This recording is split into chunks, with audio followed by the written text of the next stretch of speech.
Bom dia, meus amigos, amigas, irmãos e irmãs em Cristo.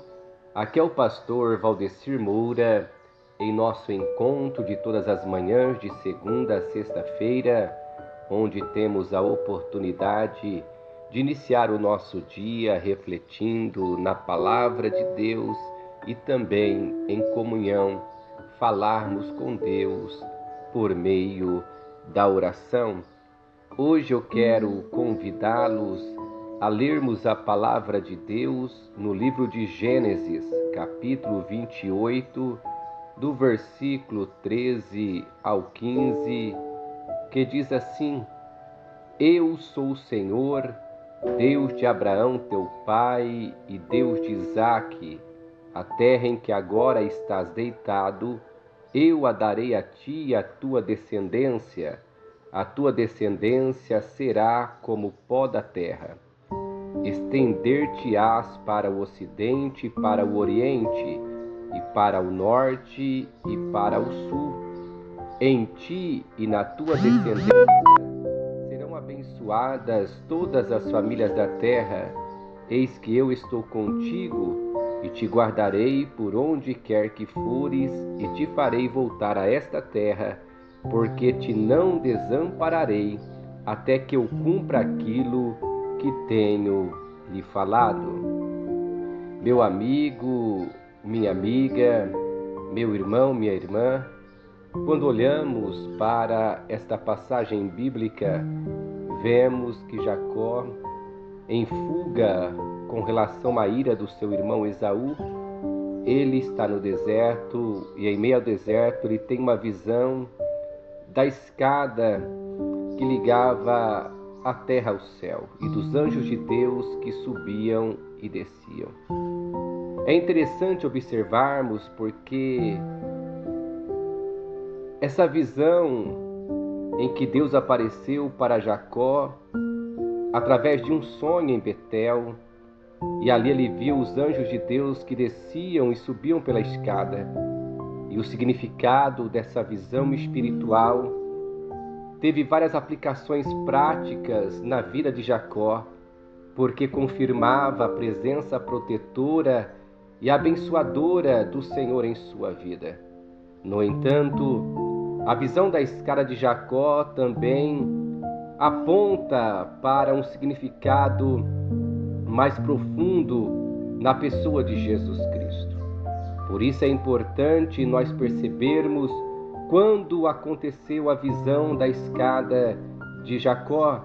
Jacó teve esta visão durante uma noite, enquanto estava seguindo viagem para Padã-Arã, e isso aconteceu logo depois que ele enganou seu pai Isaque e recebeu a bênção patriarcal em lugar do seu irmão Esaú. O seu irmão Esaú, enfurecido por aquilo que Jacó havia feito, colocou no seu coração, e até expressou isso, o desejo de matar o seu próprio irmão, assim que o seu pai morresse. Então, nessa turbulência, Jacó foi enviado à casa de seu tio Labão, em Padã-Arã, para que o ódio de seu irmão fosse aplacado.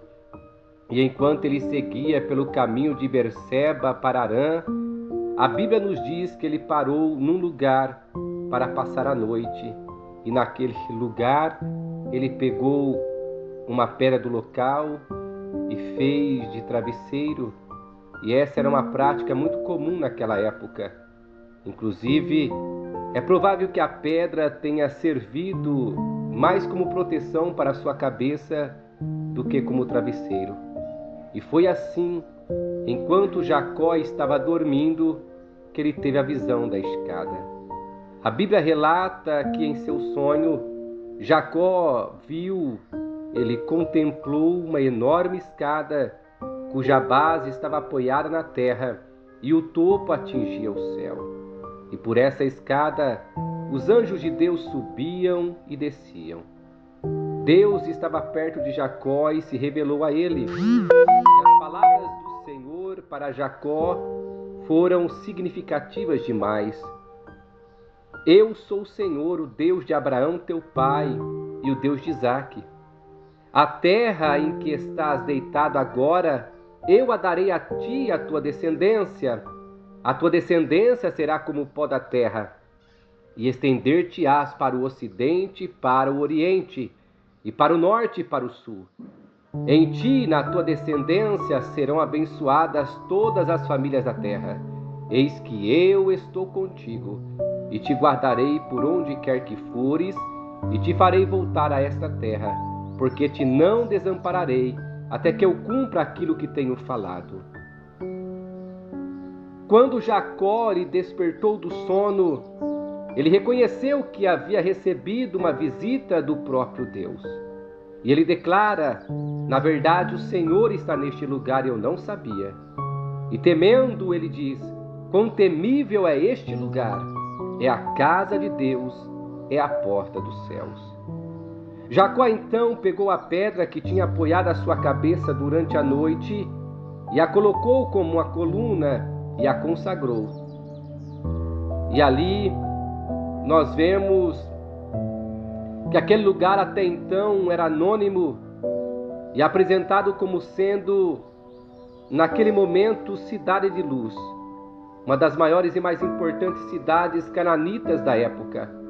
Mas aquela grande cidade se tornou insignificante, mesmo chamada de luz, diante da revelação de Deus.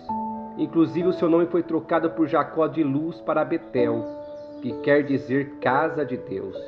E depois disso, Jacó fez um voto ao Senhor e comprometeu-se a servi-lo com exclusividade.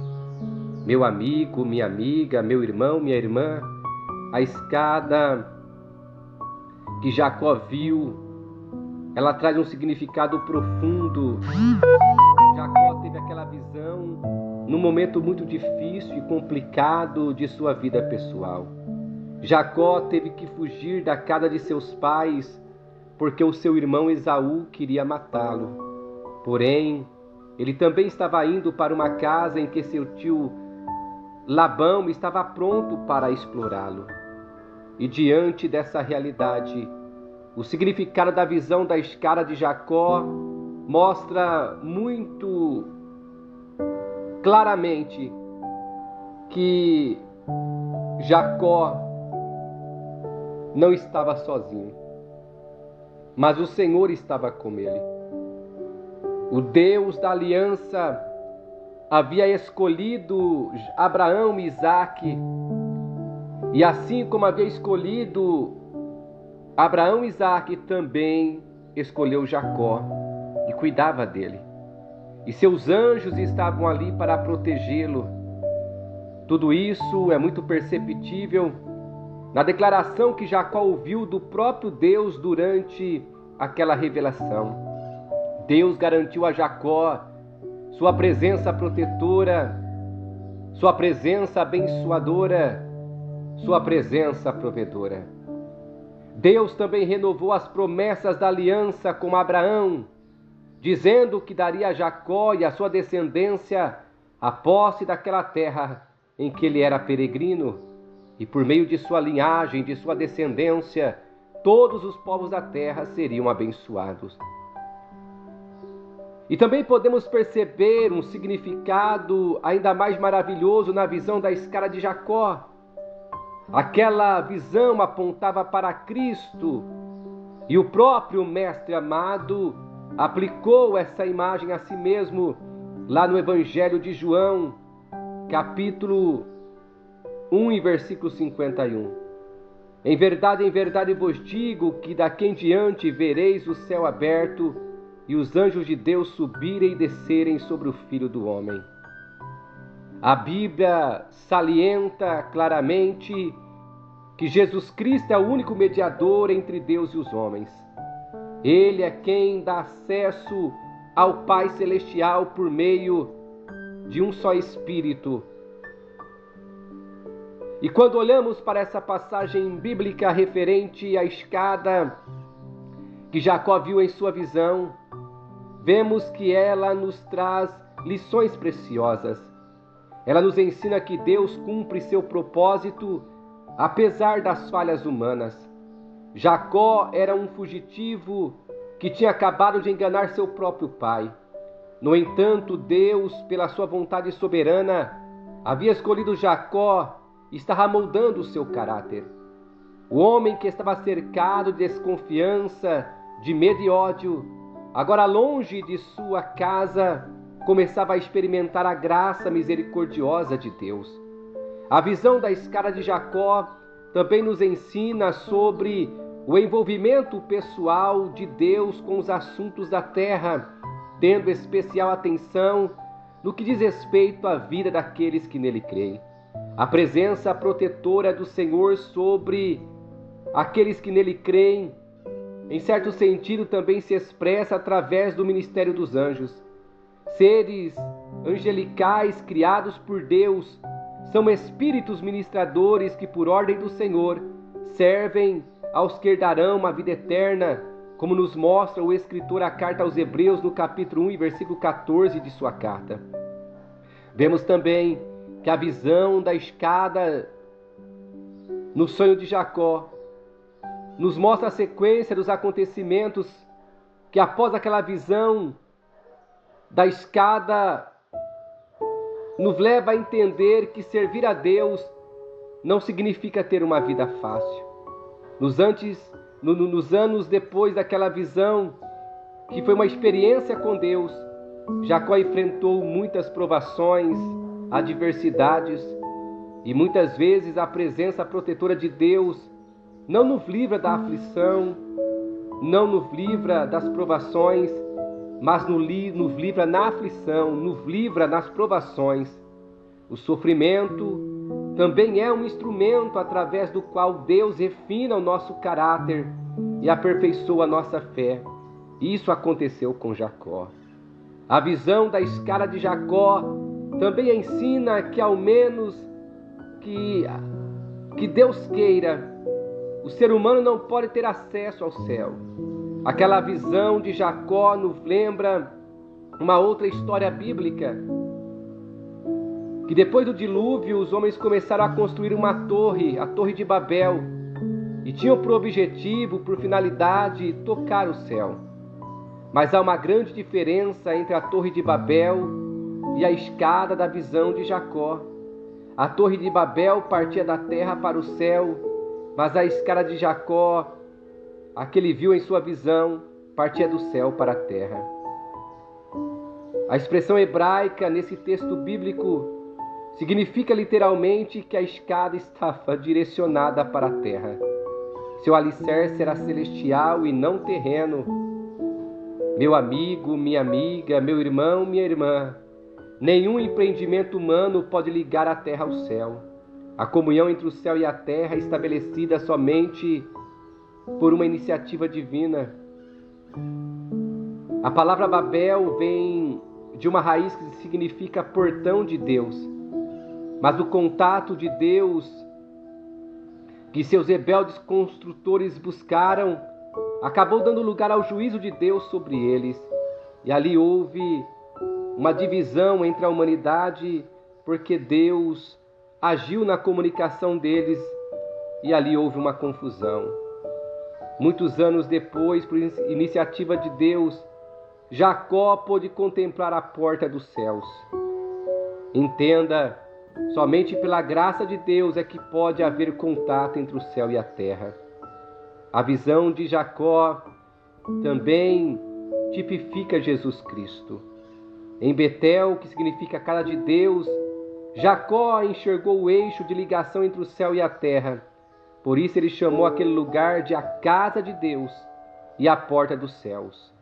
Na pessoa de Jesus Cristo nós temos o elo vivo, a conexão entre Deus e o homem.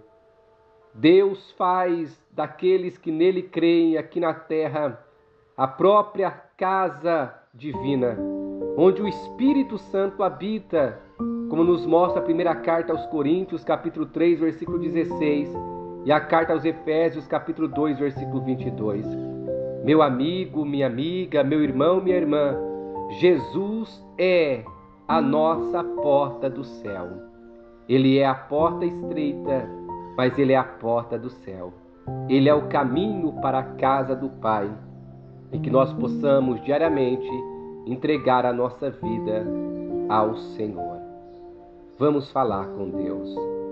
Pai querido e amado Deus, em o nome de Jesus Cristo, oramos a Ti, agradecidos por esta oportunidade tão maravilhosa que o Senhor mais uma vez nos concede de estarmos nesta manhã refletindo na Tua palavra, recebendo o Teu cuidado, alcançando a Tua direção para mais um dia. Meu Pai, em nome de Jesus, eu confesso a Ti que sou um pecador miserável e necessitado da Tua graça, do Teu favor, da Tua misericórdia e do Teu perdão. Limpa os nossos corações, santifica-nos por completo, remove de nós toda a imundície do pecado e nos faça ser de fato a Tua casa, a Tua propriedade exclusiva. Que o nosso coração seja sempre a Tua habitação, que a nossa mente seja sempre a casa do Espírito Santo de Deus, que o nosso corpo seja a Tua morada continuamente e que possamos viver de forma abundante, tendo a certeza e convicção da vida eterna. Ó Deus, purifica-nos, santifica-nos, assim como Jacó vivia uma vida com medo, apavorado, fugindo porque havia errado, porque havia enganado. Quantas vezes nós erramos, quantas vezes nós pecamos, quantas vezes somos negligentes, mas em nome de Jesus Cristo, Pai, perdoa os nossos pecados, perdoa as nossas falhas, remove de cada um de nós os nossos medos e nos faça ter experiências pessoais contigo, experiências que transformem a nossa vida, experiência que nos levem ao processo de santificação, experiência que nos faz mergulhar na obediência à Tua palavra e que estejamos em todo tempo aliançados contigo. Abençoa a minha vida, a minha família, abençoa os meus amigos, irmãos em Cristo, guarda-nos em Ti, Senhor. Em nome de Jesus eu lhe peço e lhe agradeço. Amém, Senhor. Que Deus abençoe a todos, que nós possamos ter neste dia muitas vitórias, mas acima de tudo, mantermos um relacionamento constante com Deus. Que a nossa visão seja ampliada para o exercício de uma fé verdadeira que agrada ao Senhor. Que a nossa vida seja continuamente transformada, como foi transformada a vida de Jacó. Um grande abraço, fiquem com Deus.